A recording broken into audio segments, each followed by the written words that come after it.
আসহাবুল উখদুদ এবং আসহাবে কাফের 70 বছর পর আসহাবে ফিল হস্তি বাহিনী যেই বছর কাবায় আক্রমণ করেছিল, ওই আসহাবে ফিলের ঘটনার 50 দিন পরে মক্কা নগরীতে আব্দুল্লাহর ঘরে মা আমিনার উদরে সুবে সাদিকের সময় 12 রবিউল আউয়াল অথবা 8 রবিউল আউয়াল, 20 এপ্রিল অথবা 22 এপ্রিল 570 অথবা 571 খ্রিস্টাব্দে এই পৃথিবী আলোকিত করে মা আমিনার উদরে জন্মগ্রহণ করেন। বলেন না সুবহানাল্লাহ। এটাই হলো নবীজির মিলাদুন নবী। এটাই হলো কি মূল কথা, হলো এটাই। এর আগে পরে কিছু ঘটনা আছে, যেমন দুনিয়ার মধ্যে হযরত আমিনা বলেন, হযরত আমিনা বলে, এ মক্কার মহিলারা, দুনিয়ার মধ্যে তোমরা যখন মা হও, যখন তোমাদের গর্ভে সন্তান আসে, তখন তোমাদের যেমন বমি বমি ভাব হয়, মাথাটা ঘোরায়, খারাপ লাগে, অস্বস্তি লাগে।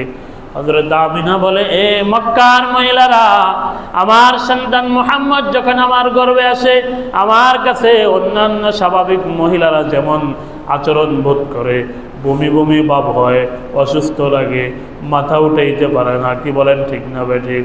হযরত আমিনা বলে, এটা আল্লাহর নবীর বরকতে। হযরত আমিনা বলে, আমার এমন কোনো কিছু হয় নাই। শুধু তাই না, দুনিয়ার নিজাম হলো মায়েরা যখন গর্ভবতী হয়, 3 মাস পর থেকে যখন 3 মাস পর থেকে যখন সন্তানটা মানুষের আকার ধারণ করে, এরপর থেকে ধীরে ধীরে মায়েদের পেটটা বড় হইতে থাকে।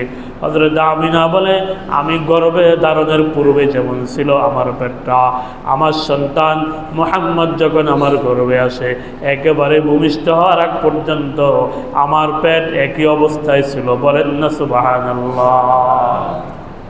মুসলমান ইমানদার, আমার আপনার নবী তো সরকারে দু আলম, আমার আপনার নবী সাধারণ কোনো মানুষ নয়, নবীদের মতো, অন্যান্য নবীদের মতো নয়, সর্বকালের শ্রেষ্ঠ নবী, খাতামুন নবীন। আল্লাহর নবীর পরিচয় দিতে গিয়ে কোরআনের মধ্যে আল্লাহ তাআলা নিজে নবীজির পরিচয় দেয়। আমি যে আয়াত আপনাদের সামনে তেলাওয়াত করেছি, আল্লাহ তাআলা বলেন, মা কানা মুহাম্মাদুন আবা আহাদিন মিন রিজালিকুম ওয়ালাকিন রাসূলুল্লাহ ওয়া খাতামান নবিয়্যিন ওয়া কানা আল্লাহু বিকুল্লি শাইইন আলিমা। আল্লাহ তাআলা বলেন, হে দুনিয়ার মানুষেরা, মা কানা মুহাম্মাদুন আবা আহাদিন মিন রিজালিকুম, হে দুনিয়ার মানুষ, আমার নবী মুহাম্মদ সাল্লাল্লাহু আলাইহি ওয়াসাল্লাম দুনিয়ার কোন সাধারণ মানুষের পিতা নন, অন্যান্য মানুষের মতো মানুষের পিতা নন, বরং তিনি হলেন ওয়ালাকির রাসূলুল্লাহ, তিনি হলেন আল্লাহর রাসূল। বলেন না সুবহানাল্লাহ। কেমন রাসূল, কেমন রাসূল? ওয়ালাকির রাসূলুল্লাহ ওয়া খাতামান নবিয়্যিন, এবং তিনি হলেন শেষ নবী। বলেন না সুবহানাল্লাহ।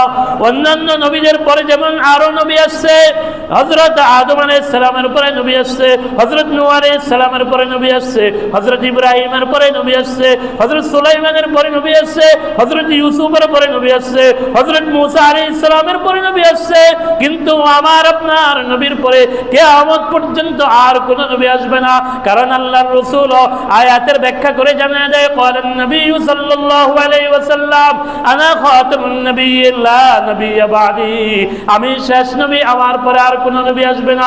কিয়ামত পর্যন্ত কেউ যদি নবী দাবি করে, তারা কাযযাব, তারা দাজ্জাল, তারা কাফের, বেঈমান। ঠিক না বেঠিক? এই জন্য গোলাম আহমদ কাদিয়ানী, কাদিয়ান নামক যারা কাদিয়ানী সম্প্রদায়, যারা এরা কাফের, এরা বেঈমান, এরা দাজ্জাল, এরা মুসলমান না, যদিও এরা মুসলিম পরিচয় দেয়, কিন্তু যারা কাদিয়ানী, কাদিয়ানীদের যারা অনুসরণ করে, গোলাম আহমদ কাদিয়ানীর যারা অনুসারী, এরা মুসলমান না, এরা কাফের, এরা বেঈমান। ঠিক কিনা? ঠিক কিনা? কাদিয়ানীরা কাফের না? কি বলেন? আল্লাহ তাআলা নিজে বলছে, ওয়ালাকির রাসূলুল্লাহ ওয়া খাতামান নবিয়্যিন, খাতামুন নবিয়্যিন, নবীর খতম হয়ে গেছে। আমার আপনার নবী দুনিয়া আসার পরে আর কোন নবী আসবে না, আল্লাহ তাআলা নিজে জানা দিয়েছে। সুতরাং কেউ যদি এরপরে নবী দাবি করে, কেউ যদি এই কিয়ামত পর্যন্ত কেউ যদি নবী দাবি করে, এরা কাফের বেঈমান। শুধু তারাই কাফের না, যারা তাদেরকে কাফের বলবে না তারাও কাফের। তারা যারা তাদেরকে সমর্থন দেবে, সহযোগিতা করবে, তাদের পক্ষে বলবে, চাই রাষ্ট্রের কেউ হোক, প্রশাসনের কেউ হোক, সরকার হোক, যে কেউ হোক, যদি তাদেরকে কোনো প্রকার সহযোগিতা করে, তাদের পক্ষে কথা বলে, তাদেরকে যদি অমুসলিম না বলে, তারাও অমুসলিম। ঠিক না বেটি?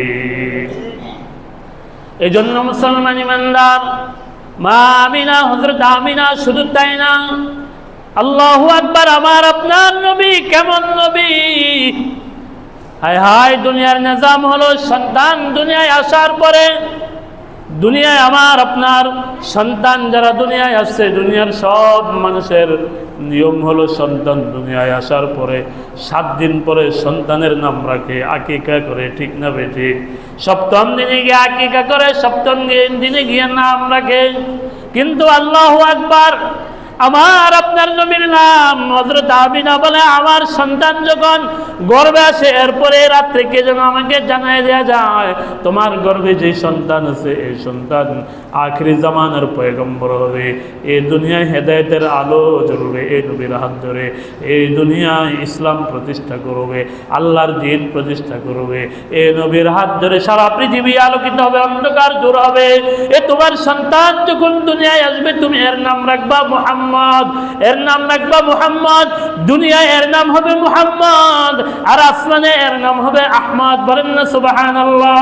এই জন্য মুসলমান ইমানদার, হযরত আমিনা বলে, ইতিহাসের কিতাবের মধ্যে পাওয়া যায়, হযরত আমিনা যখন আমার আপনার নবীকে যখন ওদর থেকে ভূমিষ্ঠ করলেন, আল্লাহর নবী যখন জন্ম লাভ করলেন, মুসলমান ইমানদাররা, শুধু তাই না, আরো কি অলৌকিক ঘটনা!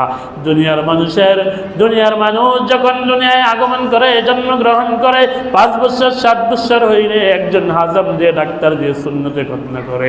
কিন্তু আমার আপনার নবী হযরত আমিনা বলে, আমি দেখিলাম আমার সন্তান যখন জন্মগ্রহণ করলো, আমার সন্তান জন্মের পরেই দেখি সুন্নতে খতনা করানো অবস্থায় জন্মগ্রহণ করছে। বলেন না সুবহানাল্লাহ? দুনিয়ার কোনো ডাক্তারের প্রয়োজন হয় নাই, দুনিয়ার কোনো কবিরাজের প্রয়োজন হয় নাই। বলেন না সুবহানাল্লাহ? মুসলমান ইমানদাররা, শুধু তাই না, হযরত আমিনা বলে, হায় হায়, যখন আল্লাহর রসুল দুনিয়ায় আগমন করলেন, হযরত আব্দুল মুত্তালিব, রসুলের চাচা আব্দুল মুত্তালিব, রসুল যখন জন্মগ্রহণ করলেন, জন্মের পরে আল্লাহর রসুলকে কুলে নিলেন, কুলে নিয়া সরাসরি বাইতুল্লাহ চলে গেলেন। মাতাফের মধ্যে গিয়া আল্লাহর রসুলকে কুলে নিয়া হায় হায় আল্লাহকে ডাক দিয়া বলতেছে, কাবার মালিক, বাইতুল্লাহর মালিক, আমার সন্তান আব্দুল্লাহ নেই, কারণ আল্লাহর রসুলের পিতা রসুলকে গর্ভে রেখে ইন্তেকাল করেছে। ঠিক না বেটি? জন্মের পরে রসুল পিতাকে হারান। তো চাচা, দাদা আব্দুল মুত্তালিব আল্লাহর রসুলকে কুলে নিয়া বাইতুল্লাহর মাতাফের মধ্যে চলে গেলেন, গিয়া বলতেছে, কাবার মালিক, আমার সন্তান আব্দুল্লাহ নাই, কিন্তু তুমি আমাকে আমার নাতি আব্দুল্লাহ সন্তান মুহাম্মদ দান করেছ। ইতিহাসের কিতাবের মধ্যে কোনো বর্ণনায় পাওয়া যায়, আব্দুল মুত্তালিবের জবান দিয়েও আল্লাহ তাআলা কুদরতি ভাবে রসুলের নাম মুহাম্মদ বের করে দিলেন। বলেন না সুবহানাল্লাহ? দুনিয়ার কোনো মানুষ আমার আপনার নবীর নাম রাখে নাই, আব্দুল মুত্তালিব জানতেন না, কিন্তু এমনি কেমন জানি আল্লাহ তাআলা কুদরতি ভাবে আল্লাহর রসুলের নামটা আব্দুল মুত্তালিবের জবান দিয়ে বের করে দিলেন। বলেন না সুবহানাল্লাহ? আয় হায়, ইতিহাসের মধ্যে লেখে, কিতাব মুফাসসিরিনে কেরাম, মুহাদ্দিসিনে কেরাম লেখে, আব্দুল মুত্তালিব যখন, আল্লাহু আকবার, আল্লাহর নবী এত সুন্দর ছিলেন, হায় হায়, পূর্ণিমার চাঁদকে হার মানায়। হযরত আয়েশা রাদিয়াল্লাহু আনহা এই জন্য বলতেন, আমার ঘরে যখন হযরত মুহাম্মদ সাল্লাল্লাহু আলাইহি ওয়াসাল্লাম নবীজি যখন ঘরের মধ্যে প্রবেশ করতেন, তো ঘরটা আলোকিত হয়ে যাইত। বলেন না সুবহানাল্লাহ? নবীজির চেহারা এরকম নূরে চমকাইত। জন্মের পরে আব্দুল মুত্তালিব যখন বাইতুল্লাহর মাতাফের মধ্যে গিয়া নবীজিকে কোলে লয়া আল্লাহকে ডাকতেছে, হায় হায়, ওই সময়ও তো বাইতুল্লাহ তাওয়াফ হইতো, সব তাওয়াফকারীরা বাইতুল্লাহ তাওয়াফ বন্ধ করে দাঁড়ায় গেল, আর সকলের মুখ দিয়ে জবান দিয়ে উচ্চারণ হইতেছে, বুলিদা হাযিহিল নবিয়ুল উম্মাহ, সবাই বলতেছে, সবাই কুদরতিভাবে আল্লাহ তাআলা সকলের জবান দিয়ে বের করে দিয়েছে যে এই উম্মতের আখিরি জামানার উম্মতের নবী দুনিয়ায় আগমন করেছে। বলেন না সুবহানাল্লাহ।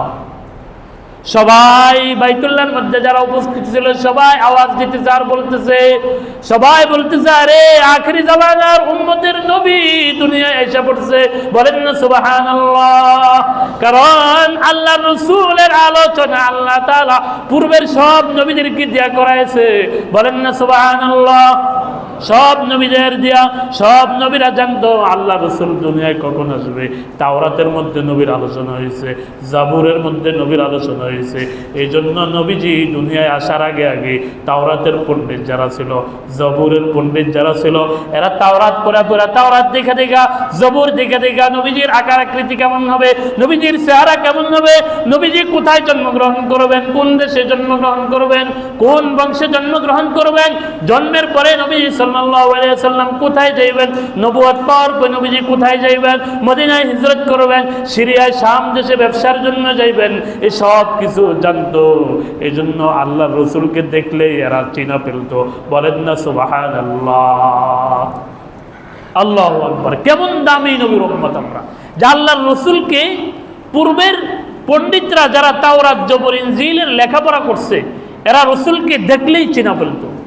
এই জন্য যেমন কিতাবের মধ্যে একটা ঘটনা আসছে যে আল্লাহর রাসূল ছোট্ট শিশুকালেই, আল্লাহর রাসূলের তো জন্মের পূর্বেই পিতা ইন্তেকাল করছে, ঠিক না বেঠিক?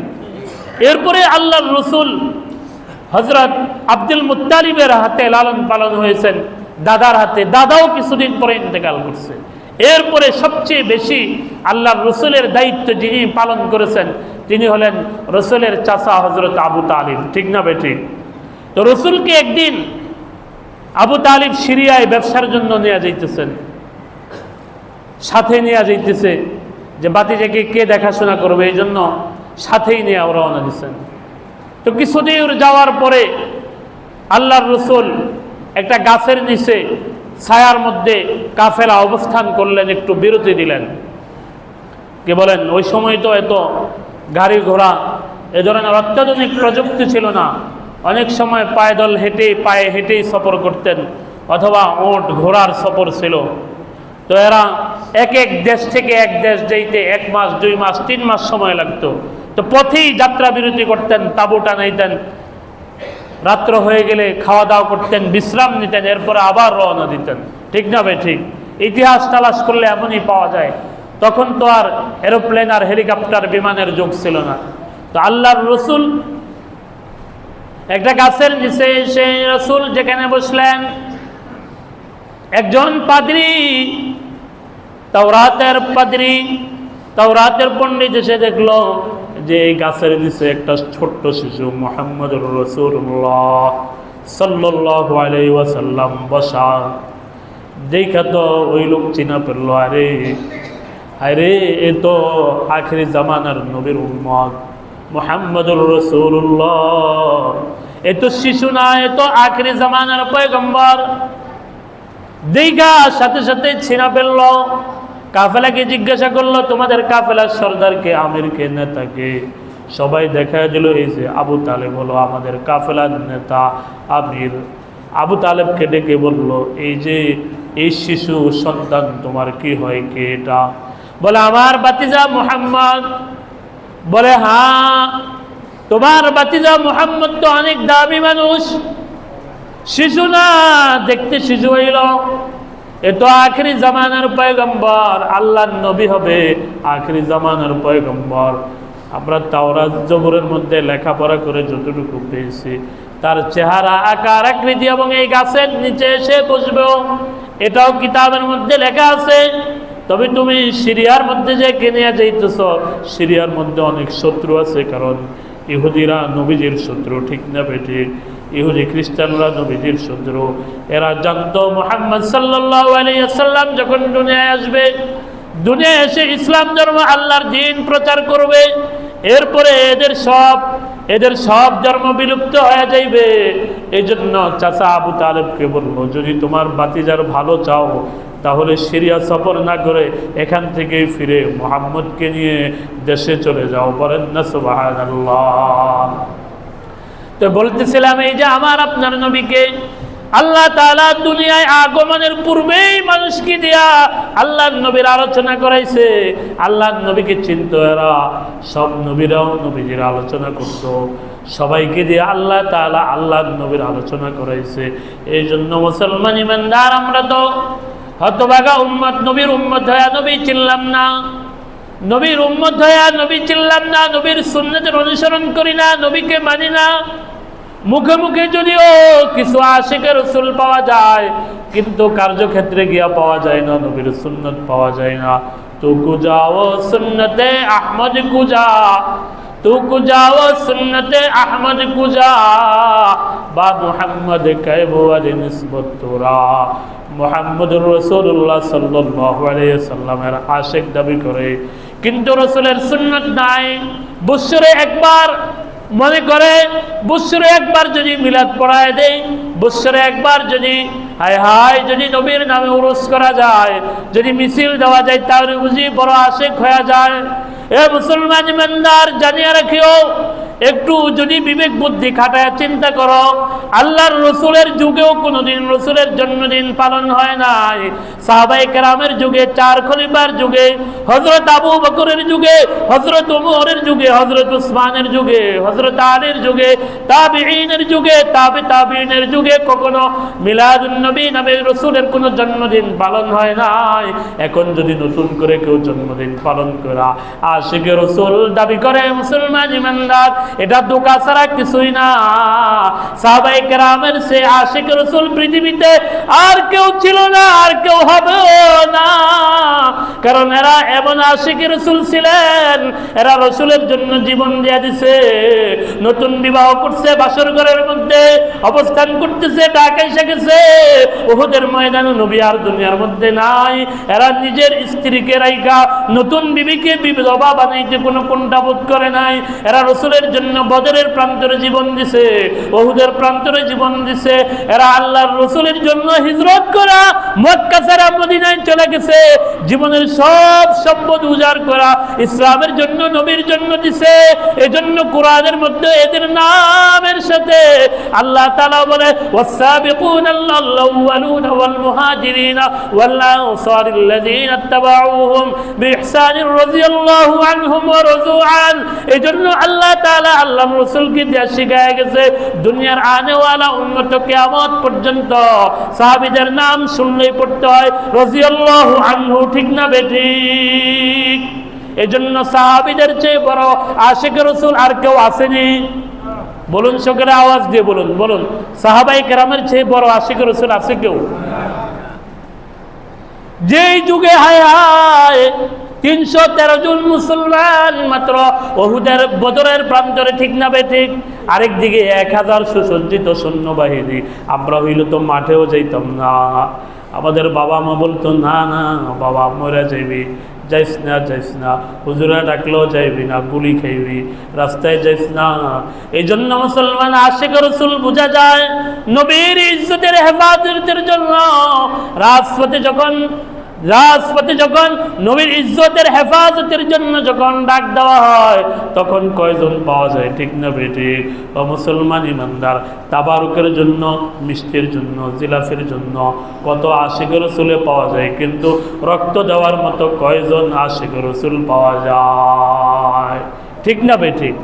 আসল আশিক রাসূল হলো আল্লাহর রাসূলের ইজ্জত হেফাজতের জন্য যারা রক্ত দেয়, জীবন দিয়েছে। সাহাবায়ে কেরামের অনুসরণ করে যারা রক্ত দেয়, যারা জীবন দিতে দ্বিধাবোধ করে না, এরা হলো আসল আশিক রাসূল, ঠিক না বেঠিক? এরা হলো কি আসল আশিক রাসূল। এই জন্য মুসলমান ইমানদার প্রকৃত আশিক রাসূল হইতে হবে। সারা জীবন ভর নবীর সুন্নতের উপরে চললো। ও মুসলমান ইমানদার, আরেকজন সারা জীবনভর দাড়ি রাখলো না, টুপি পরলো না, নবীর সুন্নতের উপরে চললো না, মেসওয়াক করলো না, সুন্নতের উপরে চললো না, এক কথায় সারা জিন্দেগি ভর নবীর কোনো সুন্নতের দ্বারা দাঁড়ায় না, আল্লাহর কোনো বিধানের দ্বারা দাঁড়ায় না। ও মুসলমান ইমানদার, এরা যদি বৎসরে একবার মিলাদুন নবী পালন করলে আশিক রাসূল হয়ে যায়। আর যারা সারা জীবন হায় হায় নবীর সুন্নতের উপর আমল করলো, এমন বহু আমাদের আকাবির মুরব্বীরা পাওয়া যায় সারা জিন্দেগি ভর নবীর সুন্নতের খেলাফ কোনো কাজ করে নাই। এই জন্য আমাদের এক মুরব্বীর জীবনে যে পাওয়া যায়, একজন এক পীর সাহেবের কাছে গেছে মুরিদ হওয়ার জন্য। যায় কি যায় না? যায় না অনেকে? আমরা তো যাই হক্কানি আল্লাহওয়ালা যারা, তাদের কাছে মুরিদ হওয়ার জন্য। যায় কি যায় না? এক লোক এক পীর সাহেবের কাছে গেছে মুরিদ হওয়ার জন্য। তো আমরা তো এখন যার তার কাছে গিয়া মুরিদ হয়ে যায়, পরীক্ষা করি না। আসলে অনেকে যার তার কাছে গিয়েই কি হয়ে যায়? মুরিদ হয়ে যায়। বর্ণনা হক্কানি এটা চিন্তা করে না। এই জন্য সহি হক্কানি পীরের কাছে যেতে হবে। হক্কানি পীর কারা? যাদের কাছে নবীর আদর্শ আছে, যাদের কাছে কি আছে? নবীর আদর্শ আছে, সুন্নতের উপরে চলে, সুন্নতের খেলাফ কাজ করে না। এই জন্য মুসলমান ইমানদার আগে গেলে পীরকেও পরীক্ষা করতে অনেক মুরিদ এমন ছিল। তো পীরের দরবারে গিয়ে অবস্থান করতেছে, খানকায় গিয়ে অবস্থান করতেছে, দীর্ঘদিন অবস্থান করা দেখার পরে এরপরে পীর সাহেব জিজ্ঞাসা করতেছে, কি ব্যাপার, তুমি অনেক দিন হইলেও আমার দরবারে আসলা, কি জন্য আসলা? থাকতেছো, ঘুমাইতেছো, খাইতেছো, কিন্তু কোনো কিছু বলতেছো না। ওই লোকটা বলল, হযরত আমি আপনার কাছে আসছি মুরিদ হওয়ার জন্য, তবে আমি জানি পীর মানে আল্লাহওয়ালা, পীর মানে হলো আল্লাহর সাথে যাদের সাথে সম্পর্ক আছে। আমি দেখতে চাই এতদিন ধরে অবস্থান করতেছে, আমি দেখতেছি আপনার মধ্যে কোনো কারামত আছে কিনা, আপনি কোনো অলৌকিক কারামত দেখাইতে পারেন কিনা। আমি যদি এরকম দেখি তাহলে আমার মনটা চায়, তাহলে আমি মনে মনে এরাদা করে রেখেছি যে পীর সাহেব হক্কানি না সহি কিনা, কোনো কারামত আছে কিনা, তারপরে আমি আপনার কাছে মুরিদ হব। ও পীর সাহেব বলতেছে, ওরে বাবা, তুমি এতদিন ধরে আসছো, কোনো কারামত দেখছো কিনা? কয় না। কয় তবে তুমি আমার দরবারে যে আসছো, সুন্নতের কোনো খেলাফ আমার দ্বারা এমন কোনো কাজ হয়েছে, সুন্নতের খেলাফ কোনো কাজ হয়েছে তুমি দেখছো কিনা? কই না না, আমি এতদিন ধরে আপনার দরবারে অবস্থান করতেছি, আমি আপনার দরবারে যতদিন ধরে অবস্থান করতেছি, আমি সুন্নতের খেলাফ কোনো কাজ করতে আপনাকে দেখি নাই। বলেন না সুবহানাল্লাহ। কই এর চেয়ে বড় কারামত তুমি কি দেখতে চাও, যে এতদিন ধরে অবস্থান করতেছো, সুন্নতের খেলাফ কোনো কাজ করে নাই, সুন্নতের খেলাফ কোনো কাজ হয় নাই, এটাই তো একটা কারামত, ঠিক না বেঠিক? এই জন্য মুসলমান ইমানদার আমরাও যাদের কাছে যাই, অনেক সময় তাকে দেখি আর বড় আফসোস লাগে, জীবন কত সুন্দর করে বানায় দিছে। পাঞ্জাবিটাও খোলার সময় হায় হায় আগে বামটা খোলে, পরার সময় আগে ডান হাতাটা পরে। বলেন না সুবহানাল্লাহ। খাওয়ার সময় ডান হাতে খায়, হায় হায় সুন্নতি দস্তরখানের উপরে খায়। হায় হায় জীবনের সব কাজ এরকম আল্লাহওয়ালা এখনো দুনিয়ার জমিনের মধ্যে আছে। এই জন্য মুসলমান ইমানদার আসল আশিকে রাসূল যেটা বুঝাইতে চাই, আসল আশিকে রাসূল তো হলো তারা যারা নবীর সুন্নতের উপরে চলে, ঠিক না বেঠিক? যারা নবীর জন্য জীবন দিতে প্রস্তুত হয়ে যায়, যারা নবীর ইজ্জতের হেফাজতের জন্য জীবন দিতে প্রস্তুত হয়ে যায়। এই জন্য মুসলমান ইমানদার নবীর জীবন বৃত্তান্ত, মিলাদুন নবী, সিরাতুন নবী, নবীর জন্ম বৃত্তান্ত, নবীর জীবনী সব কিছু জানবো, জানার পরে মানবো। বলেন না ইনশাআল্লাহ। জানার পরে কি করব? মানবো। জানার পরে মানবো। আল্লাহ তাআলা যেন নবী